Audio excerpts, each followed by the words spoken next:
So question answer of definite integration. So definite integration, definite integration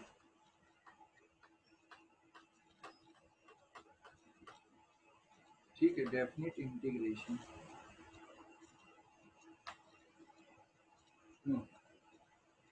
definite integration.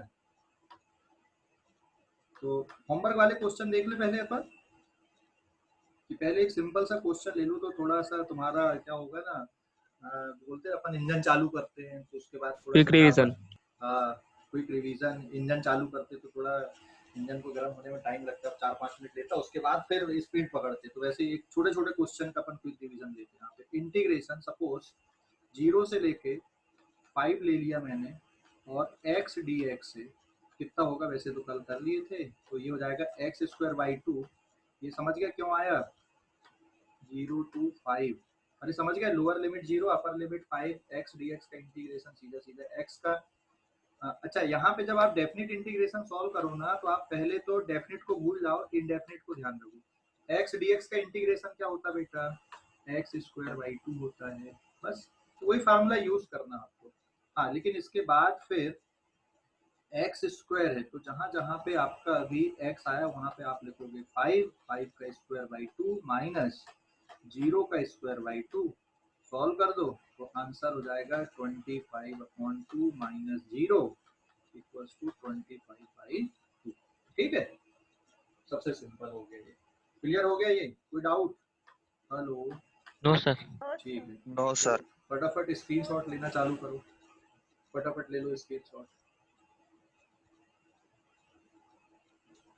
और आज की class को कौन शेयर करेगा वो भी बता देता हूँ। प्रतीक मालवीय, प्रतीक क्या? लैपटॉप पे क्लास करता हूँ सर, इसलिए। यार ठीक है, चल रुक जा, कुछ और तेज तुमको करना है क्या? तेज तुम कर देना। Yes sir. ठीक है, तेज कर देगा इधर से। कौन सा ग्रुप है बेटा तेरा, फर्स्ट है कि सेकंड वाला? सर फर्स्ट में। और सेकंड में कौन कर देगा? Bhuvan Meshram. Yes sir. Okay, so now ये समझ गए पूरा कि कोई डाउट है अभी इस पे? समझ गए या डाउट है? समझ गया सर। ठीक है, पेज नंबर समझ गए सर। पेज नंबर 2 पे पहुंच रहे हैं। फटाफट लेते जाओ, आज क्वेश्चन की प्रैक्टिस करेंगे, आज खत्म कर देंगे अपन ये टॉपिक। हो गया, बहुत हो गया अपना बेसिक मैथ्स पढ़ के, अपना चैप्टर चालू करेंगे इसके बाद अपन।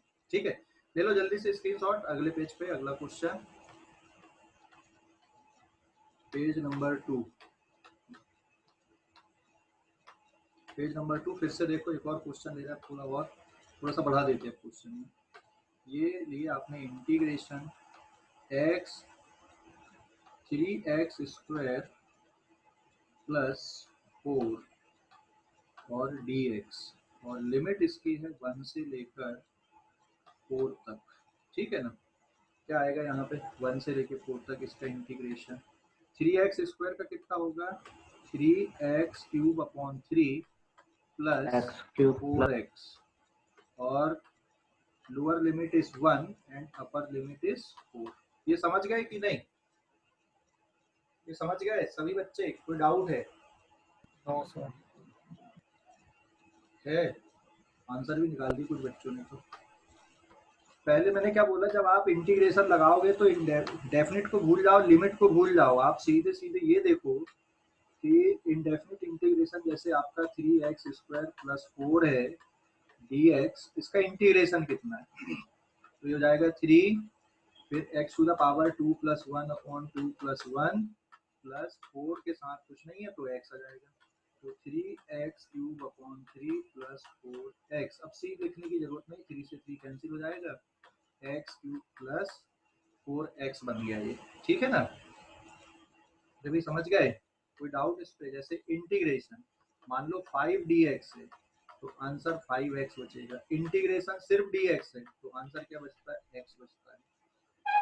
आंसर भी निकाल दी कुछ बच्चों ने। अब ये 3 से 3 कैंसिल हो जाएगा, पहले अपर लिमिट पुट करना, तो 4³ प्लस 4 इंटू 4 एक ब्रैकेट में माइनस फिर 1 क्यूब प्लस 4 इंटू 1 दूसरे ब्रैकेट में। आप सॉल्व कर दोगे बेटा, 4 4 जा 16, 4 जा 64 plus 16 minus 1 plus 4. So this comes out to be 7180 minus 5. Answer will be 75. ठीक है, मैच कर लो आंसर जिन बच्चों ने किया था, मैच कर लो आंसर। बराबर है सर। बराबर, ओके। अगले पेज पे जा रहे हैं अपन, पेज नंबर 3 पे। ले लो इस पेज का स्क्रीनशॉट, ले लो जल्दी से। ले लिए स्क्रीनशॉट? हाँ सर ले लिए। Yes sir. Page number 3,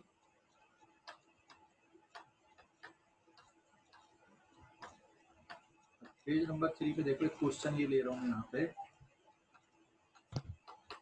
if x equals to t square 60 square minus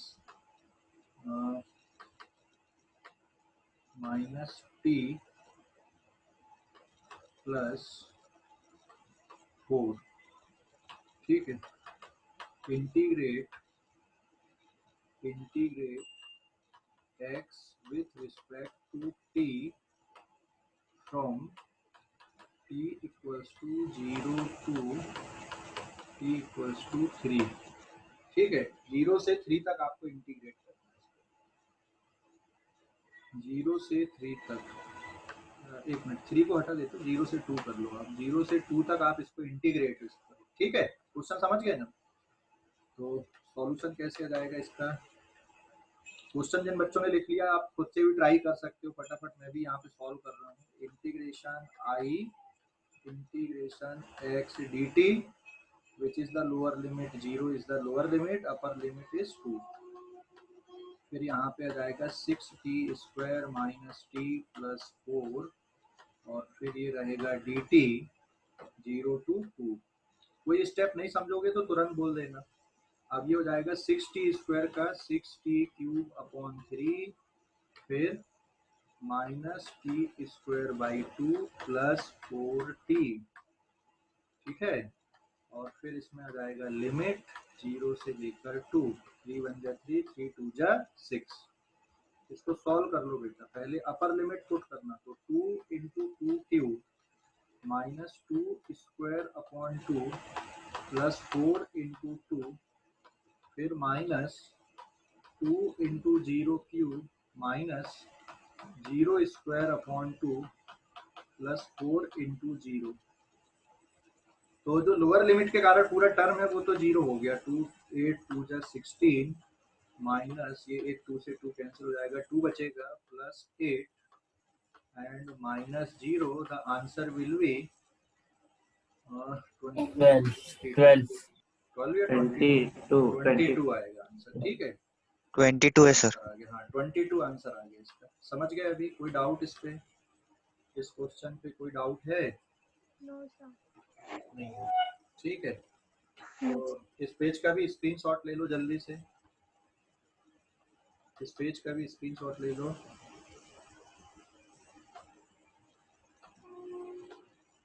ठीक है, ले लिए क्या स्क्रीनशॉट इस पेज का? सर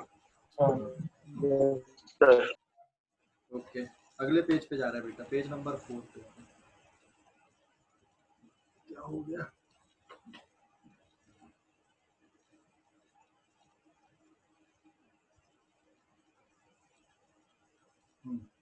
अभी कल कुछ होमवर्क वाले जो क्वेश्चन थे वो देखते हैं अपन, साइन और कॉस वाले, है ना।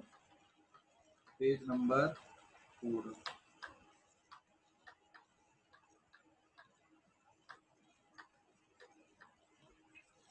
होमवर्क वाले जो क्वेश्चन थे कल, सीधे सीधे लिख रहा हूँ मैं। इंटीग्रेशन 0 से पाई, पहले साइन थीटा डी थीटा है मान लो, या साइन एक्स डी एक्स भी लिख सकते हो। साइन कल भी हो गया था ये, माइनस कॉस थीटा, लिमिट रहेगी 0 से लेकर पाई, फिर यहाँ पे आ जाएगा माइनस ऑफ कॉस पाई, फिर माइनस ऑफ माइनस कॉस 0, जहां पर भी नहीं समझ में आया तुरंत टोक देना, तुरंत पूछ लेना, ठीक है। ये रहेगा माइनस ऑफ कॉस पाई की वैल्यू -1 माइनस ऑफ कॉस 0 की वैल्यू +1। जहां पर भी नहीं समझ में आया तुरंत टोकना है। हाँ 1 + 1 = 2। बेटा आवाज बहुत कम आ रही, जो भी बच्चा डाउट पूछ रहा है। हेलो, आवाज बहुत कम आ रही है, क्या पूछ रहे हो? आपकी आवाज बहुत कम आ रही है बेटा, माइक को पास में रख के बोलो। हेलो, कॉस पाई की वैल्यू होती है -1 और कॉस 0 की वैल्यू होती है +1। यहाँ भी लिख दिया मैंने साथ में, ठीक है। तो ये आ गया किसका इंटीग्रेशन यहाँ पे। फिर अगला क्वेश्चन यहीं पे लिखो, इंटीग्रेशन 0 से पाई cos theta D theta. Cos का इंटीग्रेशन होता प्लस साइन थीटा, लिमिट 0 से पाई। कुछ मैसेज डाला सर, साइन का कॉस होता है।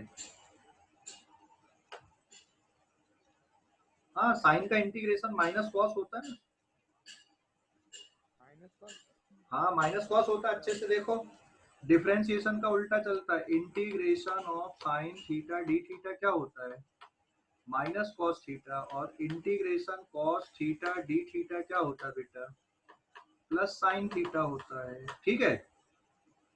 तो कॉस थीटा का इंटीग्रेशन प्लस साइन थीटा, अब लिमिट पुट कर देना यहाँ पे, तो ये हो जाएगा साइन पाई, ठीक है, साइन पाई एक ब्रैकेट में, फिर माइनस लोअर लिमिट रखना, तो साइन 0, साइन पाई होता है 0 और साइन 0 0, तो आंसर हो जाएगा इसका 0।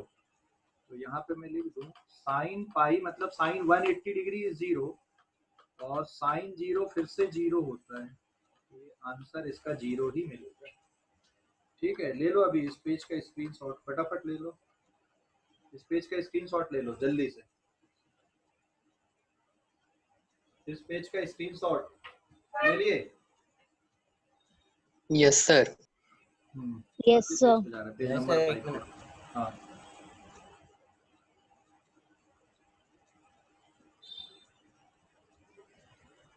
अभी पेज नंबर 5 पे,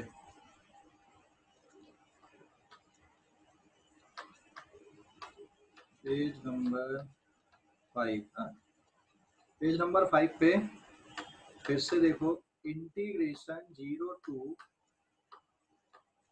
2 pi sine theta D theta, ये कितना होगा। इंटीग्रेशन 0 to 2 पाई कर दिया आपने, तो साइन का इंटीग्रेशन वापस से माइनस कॉस थीटा और 0 to 2 pi limit, lower limit is 0, upper limit is 2 पाई, ये हो जाएगा आपका minus cos 2 pi and minus of minus cos 0, ठीक है। तो कॉस 2 पाई होता बेटा वापस से +1 और कॉस 0 होता है +1, तो ये हो जाएगा आपका माइनस ऑफ ब्रैकेट के अंदर +1 माइनस ऑफ फिर से +1, सॉल्व करने पे कितना हो गया, 0 आ गया, समझ गए, -1 +1 0 बन गया, ये क्लियर हो गया कि हाँ। नहीं। हाँ सर। ओके, फिर इंटीग्रेशन 0 to 2 पाई, फिर यहाँ पे cos थीटा डी थीटा, ये कितना बन जाएगा, फिर से cos का dairy integration plus sine theta, limit 0 से 2 पाई, अभी वैल्यू पुट करो, तो ये आएगा sine 2 pi minus of again sine 0, तो sine 2 pi 0 sine 0 0, answer is 0, यहाँ पे तो 0 ही आ गया, यहाँ पर भी दोनों का इंटीग्रेशन बराबर आ गया, तो sine 2 pi is also equal to 0 and sine 0 is also equal to 0। देखो जो ग्राफ मैंने बनवाया था ना बेटा, इसी पर्पस के लिए ग्राफ बनवाया था कि आपको वैल्यू डायरेक्ट याद रख सको आप वहाँ पे, है ना। साइन 2 पाई कितनी, सर एक बार वो ग्राफ बता दो ना। फिर से बता दूं ग्राफ, साइन और कॉस के। सर हाँ सर। हाँ बोलो बेटा। सर वो साइन और कॉस के 90, 180, 270 और 360 ये इम्पोर्टेंट है ना, उसके बीच के ज्यादा नहीं आते ना। हाँ उसके बीच के ज्यादा नहीं आते, लेकिन 180 तक के याद रहना चाहिए। उसके बाद फिर आप देखोगे तो फिर उतने ज्यादा यूज नहीं होते। लेकिन ग्राफ एक बार आप देखो, मैंने ग्राफ में पूरा 360 तक बनवाया, उसके बाद तो पूरा रिपीट होता ही है फिर वो। ठीक है, हाँ वो उल्टा उल्टा माइनस में रिपीट होता है। हाँ उल्टा उल्टा माइनस में रिपीट होता है, सही है। ठीक है, तो वो याद करना पड़ेगा आपको। अब ये मतलब ऐसे हो जाना चाहिए ना, ये अपने को कोई नींद में भी जगा के पूछे तो अपने को बनना चाहिए कि भाई साइन 2 पाई कितना होता है, कॉस 2 पाई कितना होता है, कॉस 0 कितना होता है। ठीक है, तो ये याद हो जाने चाहिए अपने को। ग्राफ देखोगे कि बनाना पड़ेगा बेटा, वो फिर से आप एक बार देखो ना पढ़ के, आप वहाँ पे ग्राफ बनाएंगे अपना 10-15 मिनट, फिर उसी पे चला जाएगा। ग्राफ बनाने पे टाइम लेता है वो प्रोसेस। ठीक है, और सर मैं नहीं था तभी इसलिए। अच्छा तू नहीं था क्या साहिल? नहीं मैं भी सर। नहीं थी। अरे तुम लोग भी। ठीक है, चलो देखो अभी। सर बाद में बता देना, अभी मत बताओ, हाँ बाद में ठीक है, बता। बाद में बताते हैं उसको ग्राफ को, है ना। ओके, पेज नंबर 5 के बाद अब पेज नंबर 6 पे आते हैं। इस पेज का स्क्रीनशॉट ले लो जल्दी से, है। इस पेज का स्क्रीनशॉट लो, ले लिए? हाँ सर। हम्म।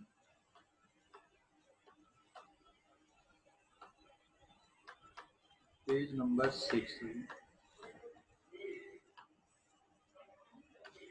ठीक है, अब देखो फिर से क्वेश्चन ले रहे हैं अपन। इंटीग्रेशन 0 to 2 पाई है, हाँ, लेकिन यहाँ पे है sine 2 theta,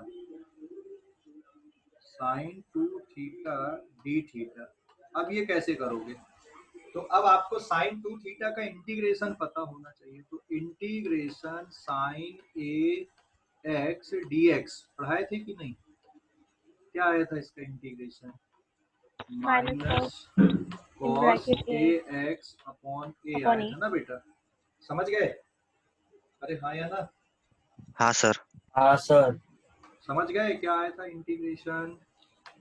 so that is equals to minus cos a x upon A.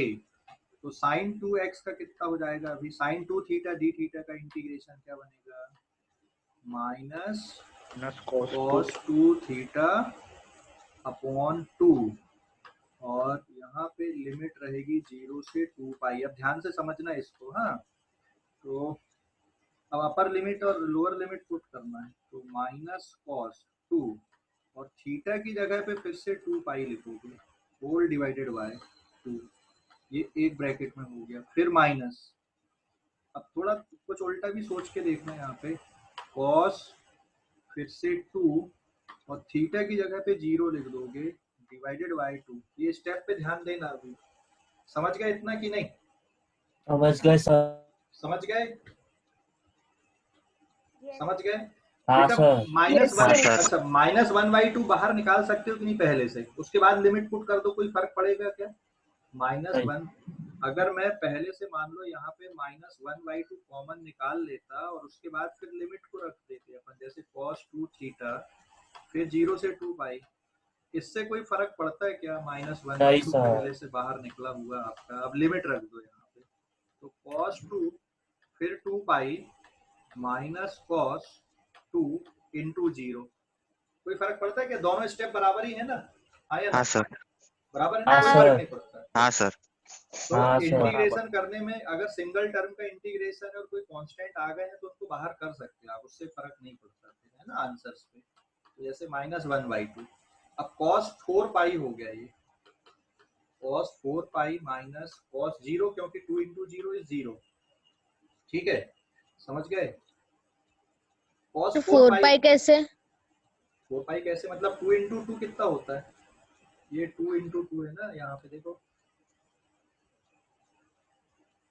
Hello, नहीं दिख रहा बेटा? दिख रहा है सर। दिख रहा है। 2 इंटू 2 कितना हो गया? 4 पाई, और 2 इंटू 0 कितना हो जाएगा? 0। इसलिए यहाँ पे 4 पाई आ गया, 0 हो गया। और cos 4 पाई की वैल्यू वापस से +1 होती है। तो दिस इज माइनस 1/2 और फिर ये हो गया +1 माइनस ऑफ अगेन +1। सॉल्व करने पे माइनस 1/2 इंटू 0, मतलब फाइनल आंसर इज 0। ठीक है, समझ गए अभी? हेलो, हाँ सर। समझ गए? कोई हाँ। डाउट इसमें? हाँ सर। No sir. ले लो अभी इस पेज। हाँ बोलो, क्या बोल रहे बेटा कुछ? बाहर नहीं भी निकालेंगे तो भी सेम ही आंसर आ रहा ना? हाँ, तब भी सेम ही आंसर आएगा, कोई फर्क नहीं पड़ेगा, है ना? तब भी सेम आंसर आएगा। फाइनल आंसर सेम होना चाहिए, आपकी मेथड का इससे फर्क नहीं पड़ेगा, है ना, अलजेब्रिक मेथड क्या है आपकी, फाइनल आंसर सेम आना चाहिए यहाँ पे। ठीक है, हो गया ये, ले लिए स्क्रीनशॉट इस पेज का। हाँ अगले सर। पेज पे जाऊं मैं, कंफर्टेबल हो गए अब थोड़ा अलग इंटीग्रेशन, पेज नंबर 7। अब फिजिक्स के हिसाब के इंटीग्रेशन देखते हैं, पेज नंबर 7 देखो, अभी फिजिक्स के हिसाब के इंटीग्रेशन। अब यहाँ पे फिजिक्स के हिसाब के मतलब जैसे क्वेश्चन मैंने ले लिया,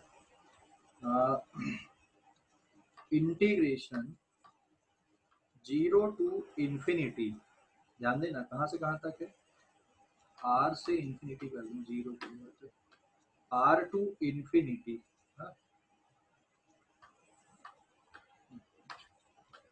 कैपिटल R टू इंफिनिटी, और फार्मूला है -g(m) स्मॉल m या +g(m)/r²। तो ये प्लस साइन का कोई सेंस है नहीं, और फिर यहाँ पे क्या लिखोगे आप, dr लिख दोगे। तो independent variable is r here. अभी समझ गए, ये क्वेश्चन समझ गए बस। अभी तक क्या आप y और x को देखते आ रहे थे, तब ये थोड़ा सा अजीब लगेगा, अरे ये कैसा है।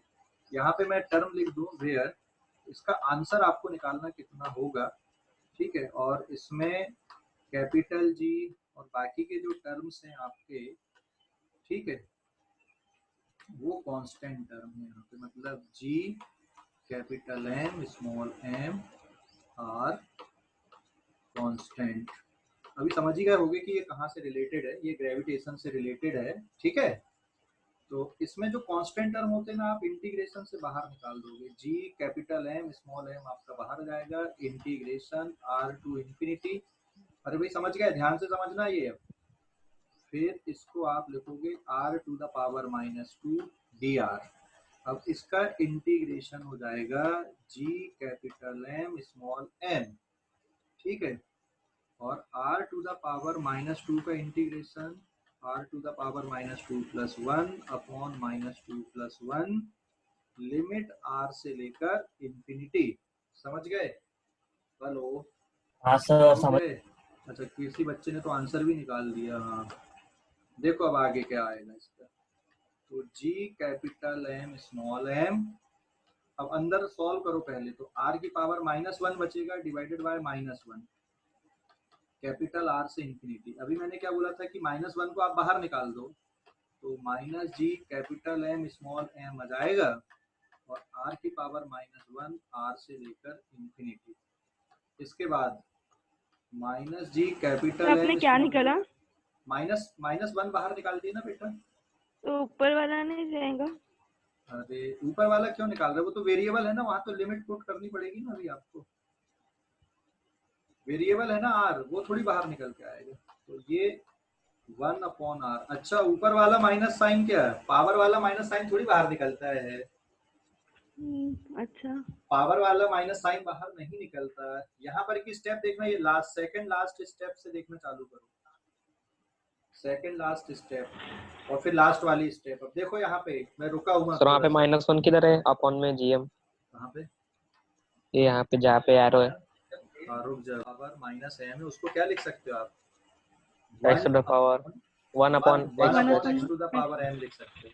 तो r टू द पावर अगर -1 है तो आप इसको क्या लिखोगे, 1 अपॉन r लिख सकते हो कि नहीं लिख सकते हो। पावर 1 है तो कोई फर्क नहीं पड़ेगा ना, आप 1 लिखो चाहे मत लिखो, है ना। हेलो, अरे पावर अगर 1 हाँ है सर। तो पावर 1 लिख दो और मत लिखो, क्या फर्क पड़ता है, डैश नहीं है वो, पावर 1 है वो। हाँ समझ गए? अभी भी कोई डाउट बचा है क्या, अभी भी कोई डाउट बचा है क्या? लास्ट और सेकंड लास्ट स्टेप देखो। हाँ बोलो बेटा। लास्ट ये इसमें नहीं है, बस ये है कि अगर -1/2 -0 रहा तो आंसर -1/2 आएगा ना। कैसा कैसा, -1/2 -0 रहा तो -1/2 आंसर आएगा ना। -1/2 फिर हाँ। -0 ऐसा। हाँ हाँ तो इसका आंसर -1/2 होगा, सही है, ठीक है। और हाँ, पूछ ठीक लो, है, अभी ये ये पूछ लो, बड़े बड़े शहरों में छोटी छोटी बातें हो जाती हैं ऐसी, पूछ लो पूछ लो, नहीं तो जिंदगी भर यही सोचते रहोगे कि काश पूछ लेते सर से उस टाइम पे। पूछ लो, अभी कुछ भी ऐसा है मन में, कोई भी डाउट है ऐसे पूछ लो, अपन सब बताएंगे ना बेटा, उसमें हंसने वाली कोई बात भी नहीं है, कोई सोचना मत ऐसा है ये क्या कोई डाउट पूछे। ऐसे होते बहुत सारे बच्चों के अंदर आते हैं, और ये पता होने के बाद भी आ जाता है कभी कभी, पता है कि आपको पता है कि हाँ इतना होता है, फिर भी डाउट आ जाता है मन में। ठीक है, तो जो वहम होता है ना, उसका कुछ एक तो इलाज भी नहीं रहता, और वो वहम कभी भी हो सकता है, देखते देखते वहम हो जाता है ना। जैसे आप रात में कहीं खड़े हो ना रूम में, लाइट नहीं है, और पता चल रहा है कोई वहां पे रस्सी पड़ी हुई है, या फिर कुछ ऐसा छोटा सा ऑब्जेक्ट पड़ा हुआ है, आपको लगे छिपकली आ गई, क्या सांप है क्या, तो वहम ऐसा कभी भी जनरेट हो सकता है, आपको पता होते हुए भी हो सकता है, ऐसा कुछ नहीं रहता है। सर किसकी बहन? बहन की बात नहीं कर रहा हूँ, वहम वहम वहम हाँ समझ गया। समझ गया। हाँ, ये क्या होता है ना, ये नेट का, ये ऑनलाइन क्लास का ड्रॉबैक है बेटा, है ना। पता चल रहा है आवाज कट के जा रही है, तो वहम को बहन सुन लिया उसने। ठीक है, ओके, तो आगे स्टेप करूं मैं अब कि नहीं करूं? आगे स्टेप करूं? हाँ बोलो, अभी कौन सा डाउट बचा है? सर जो r raise to the power -1 upon -1 है, उसे हम -1 अपॉन r लिख सकते हैं। एक मिनट फिर से बोलना बेटा, डाउट क्या है? आर टू द, मैं एक मिनट, हाँ रुक जाना, पूछो अभी क्या बोले तुमने? r raise to the power -1 upon -1 हाँ -1 अपॉन r लिख सकते हैं। हाँ वही तो लिख सकते हैं, क्या फर्क पड़ता है, लिख सकते हैं, ये भी लिख सकते हो तुम, और फिर ऐसा माइनस साइन बाहर ले लो और 1 अपॉन आर लिख सकते हो, फिर आप इसको ऐसा -1 upon R to the power 1 लिख सकते हो। लिखने के अलग अलग तरीके, समझ गए अभी?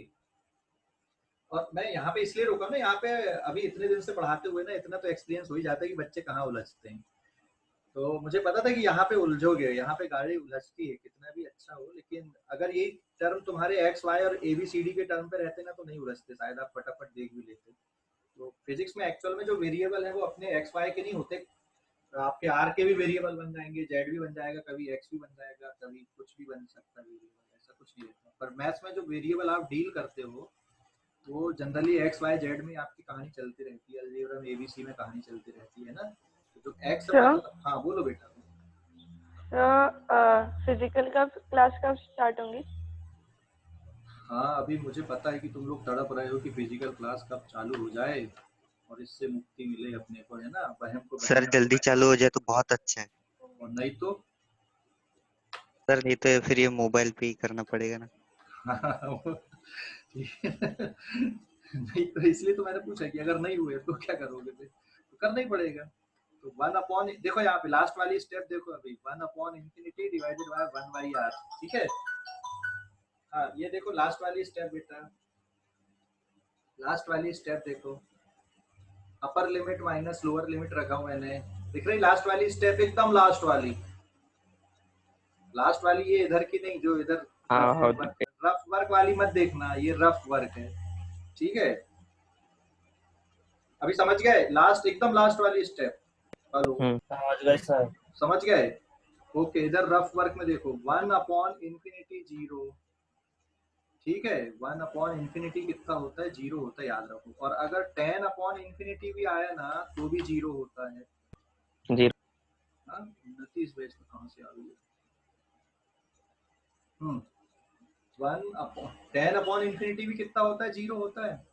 और 5 अपॉन इंफिनिटी भी कितना होगा? 0 होगा। मतलब कुछ भी अपॉन इंफिनिटी 0। हाँ, a अपॉन इंफिनिटी भी 0, और मतलब रेणुका डिवाइडेड बाय इंफिनिटी कर दी तो भी क्या होगा? 0। समझ गए? ठीक है, तो अभी कितना सर 0 इंटू इंफिनिटी है? 0 इंटू इंफिनिटी, 0 इंटू इंफिनिटी 0 होता बेटा, 0 खतरनाक होता है, ठीक है। लेकिन कोई भी टर्म आपने लिए 5 इंटू इंफिनिटी तो क्या होगा? इंफिनिटी होगा। 5 प्लस इंफिनिटी करोगे तो भी इंफिनिटी होगा, 5 माइनस इंफिनिटी करोगे तो माइनस इंफिनिटी होगा। समझ गए? हेलो हाँ सर। हाँ ठीक है, तो अभी हाँ बोलो। हाँ दिशा पूछ लो वो बेटा। अनडिफाइनाइट बोलते हैं सर, 0 इंटू इंफिनिटी अनडिफाइनाइट। अंडे पे नाइट क्या है? अंडे पे नाइट ये नहीं, undefined. Sir not sir unidentified होता है यार।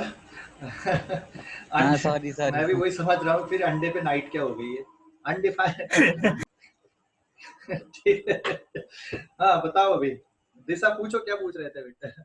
सर अगर हम इसको मैथमेटिकली सॉल्व करें तो 0 इंटू इन्फिनिटी हो जाएगा इक्वल्स टू 10, लेकिन फिर वो तो है? इधर का 0 हो जाएगा। मतलब मैं सेकंड एग्जांपल ले रही हूँ। अच्छा हाँ, क्रॉस मल्टीप्लाई करके। हाँ तो फिर लेकिन 0 और 10 तो इक्वल हो जाएगा, फिर वो तो हाँ रॉन्ग बेटा, हो जाएगा। हाँ रॉन्ग हो जाएगा, तुमने बिल्कुल सही पकड़े हो, लेकिन अपन यहाँ पे ये मैथ्स ना, यहाँ पे इस तरह की जो अलजेब्रा, क्रॉस मल्टीप्लिकेशन, ये सब चीजें फेल हो जाती हैं यहाँ पे आके। ठीक है, ये चीजें फेल हो जाती हैं यहाँ पे। क्लियर हो सर, गया कौन अभी? सी चीज? अरे जैसे ये इसने दिशा ने पूछा है कि सर ये वाली स्टेप देख, कभी मैंने क्या लिखा, 0 इंटू इन्फिनिटी क्या है, 0 है ना, है कि नहीं? और हाँ। यहाँ पर देखिए 10 डिवाइडेड बाय इन्फिनिटी 0 है, अगर तू क्रॉस मल्टीप्लाई करेगा यहाँ पे तो 10 इक्वल्स टू 0 इंटू इन्फिनिटी हो गया ना जी। हाँ हाँ और लेकिन फिर ये सर वो 10 हाँ, अपॉन इन्फिनिटी को 10 इंटू 1 बाई इन्फिनिटी लिख सकते ना, तो 0 हो जाएगा। कैसा कैसा? हाँ 10 इंटू 1 बाई इन्फिनिटी, तो 1 बाई इन्फिनिटी 0, 10 इंटू 0 हाँ। 0। तो ये जनरली जैसे जो इन्फिनिटी वाले टर्म आते हैं ना, या हाँ फिर इस सर। तरह के आपको दिख रहा है, तो फिर आप ऐसा आपको ऐसा नहीं सोचना, मतलब सीधे सीधे कि भाई यहाँ क्रॉस मल्टीप्लाई कर दिए, फिर तो ऐसा कुछ और भी हो सकता है ना बेटा यहाँ पे। अब 0 इंटू इन्फिनिटी तुम इधर ले रहे हैं, तो फिर तो ये 0 हो गया। इसीलिए तो इसको क्या बोलते हैं आप, नॉट डिफाइंड बोलते हैं, अंडे पे इनफाइनाइट नहीं बोलते इसको। नॉट डिफाइंड मतलब इनको लिए कुछ है नहीं कहानी, ऐसे जो रूल्स आपने पढ़े वैसे नहीं लगेंगे यहाँ पे। बस आप सीधे सीधे याद रखो, 1 अपॉन इन्फिनिटी या किसी भी टर्म डिवाइडेड बाय इन्फिनिटी है तो उसको क्या मान लेंगे अपन, 0 मान लेंगे।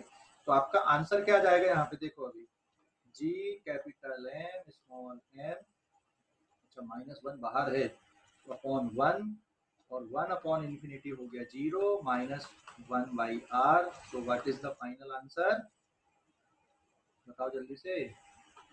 जी capital M small m divided by r. -1/r। Minus sine भी हट गया ना रे अभी, हाँ हाँ हाँ कट गया। कट गया, अभी समझ गए? Yes sir. कि डाउट बचा है इस पे कोई, बताओ जल्दी से, किसी नहीं को भी सर। है तो पूछ लो भैया। है नो सर। वो राइट साइड पे जो लिखा उसको लिखा रहने दूं क्या? सर इन्फिनिटी अपॉन इन्फिनिटी क्या होता है? अरे यार ये मत पूछ यार मेरे से यार, तू मैथ्स वाले सर से पूछना यार, मैं सही टीचर One. हूँ बताने के लिए, ठीक है? हेलो, क्या नाम है? प्रतीक, प्रतीक। हाँ सर। हाँ तूने पूछा था ना, मैं सही टीचर नहीं हूँ ना बेटा बताने के लिए सब, मैथ्स वाले सर से पूछना ना क्या क्या होता है। सर हाँ बोलो। सर वो नीट में इतने सारे क्वेश्चंस रहते हैं, उसमें 1 मिनट ही, एक क्वेश्चन को 1 मिनट दे सकते। हाँ तो फिजिक्स में इतने बड़े बड़े प्रॉब्लम। सर अगला चैप्टर काइनेमेटिक्स है। हाँ इसके बाद काइनेमेटिक्स चालू करेंगे, ठीक है? तो वेलोसिटी क्या लिखते हो आप, v equals to dx upon dt, that is rate of change of displacement, है ना? और क्रॉस मल्टीप्लाई कर दो dt का, तो v dt equals to dx बन गया। अब दोनों तरफ इंटीग्रेट कर दो, तो v dt equals to integration dx। और एक्सीलरेशन अगर देखोगे तो a equals to dv upon dt, a dt equals to dv, फिर इंटीग्रेट कर दो, लिमिट अप्लाई कर दो, t इक्वल्स टू 0 पे मान लो इनिशियल वेलोसिटी u है, एनी टाइम t पे v है, तो जब सॉल्व करोगे तो v equals to u plus at आता है। तो ये बस यहाँ पे एक इंट्रोडक्टरी पार्ट है कि आगे काइनेमेटिक्स में यूज कैसे होने वाले, इंटीग्रेशन, डिफरेंशिएशन, इसके लिए बस बताया मैंने यहाँ पे, ठीक है? तो पेज नंबर 9, अब पेज नंबर 9 ना, इस पेज का स्क्रीनशॉट लिए थे क्या, पेज नंबर 8 का? Yes sir. ठीक है, अब पेज नंबर 9 अभी,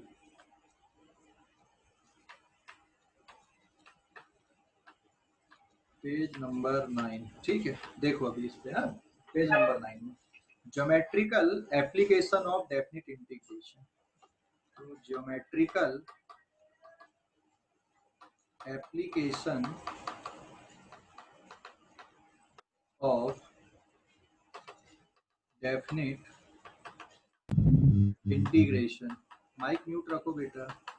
geometrical application of definite integration ना, इसको समझने के लिए आप यहाँ पे कर्व इमेजिन कर लो। ज्योमेट्रिकल एप्लीकेशन, ये एक्स एक्सिस है, ये वाई एक्सिस है सपोज, और यहाँ पे कोई कर्व बन रही है ना, ये सपोज कोई कर्व है, ऐसी रैंडम शेप की ले लिया मैंने यहाँ पे, ये ऐसी कुछ कर्व दिख रही है आपको, दिख रही है ना, ये कर्व लिए अपन ने। क्लियर हो गया अभी कि नहीं? कर्व दिख रही है?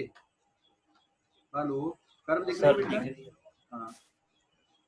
अब यहाँ पे इस कर्व में आपको इतना पोर्शन का एरिया निकालना है, ठीक है। ये जो पोर्शन दिख रहा है आपको, ये शेडेड पोर्शन का एरिया आपको निकालना है कि भाई इतने पोर्शन का एरिया कितना आएगा। तो निकाल सकते हो क्या ये कर्व का? बड़ा मुश्किल काम है ना? मुश्किल काम है ना? आप मुश्किल काम इसलिए है क्योंकि रेगुलर ज्योमेट्रिकल फिगर नहीं दिख रहा है ये, और रेगुलर ज्योमेट्रिकल फिगर अगर नहीं दिख रहा है तो आप एरिया उतनी आसानी से नहीं निकाल सकते हो। तो फिर क्या करना पड़ेगा, कोई दूसरी तिकड़म लगानी पड़ेगी एरिया निकालने के लिए। मान लो ये x इक्वल्स टू a है, यहाँ पे ये x इक्वल्स टू b है। ये जो कर्व है ये y इक्वल्स टू x का फंक्शन है सपोज, ठीक है। तो क्या करोगे आप, एक छोटी सी स्ट्रिप यहाँ पे कंसीडर करोगे, छोटी सी स्ट्रिप लोगे एरिया निकालने के लिए। छोटी सी स्ट्रिप मतलब यहाँ पे आप एक ये छोटी स्ट्रिप इमेजिन करो, रेक्टेंगुलर स्ट्रिप हो जाएगी ये छोटी सी स्ट्रिप। इसकी विड्थ किसके बराबर है? dx के बराबर है। ध्यान देना, इसकी विड्थ किसके बराबर दिख रही है आपको? dx। ये छोटी सी स्ट्रिप आप देखोगे तो ऐसे कितने रेक्टेंगल बनेंगे यहाँ पे? इनफाइनाइट रेक्टेंगल बन जाएंगे a से लेकर b तक। ये वैल्यू हो गई y। तो बेटा ये जो स्ट्रिप आपको दिख रही है, इस स्ट्रिप का एरिया किसके इक्वल आएगा? Area of strip, area of strip इस DA आप लिखोगे, that is equal to length into breadth. तो लेंथ किसके इक्वल हो गई? y के, और ब्रेथ किसके इक्वल हो गई? dx के इक्वल हो गई। तो अगर आपको टोटल एरिया निकालना है, सो देयरफॉर टोटल एरिया अगर आपको निकालना तो इसको आप इंटीग्रेट कर दो, इंटीग्रेशन dx और ये y dx। तो इंटीग्रेशन dA मतलब हो जाएगा a, और इसको लिमिट लेना आप कहाँ से कहाँ तक निकालना था, तो x इक्वल्स टू a से लेकर x इक्वल्स टू b तक। ये बन गया यहाँ पे।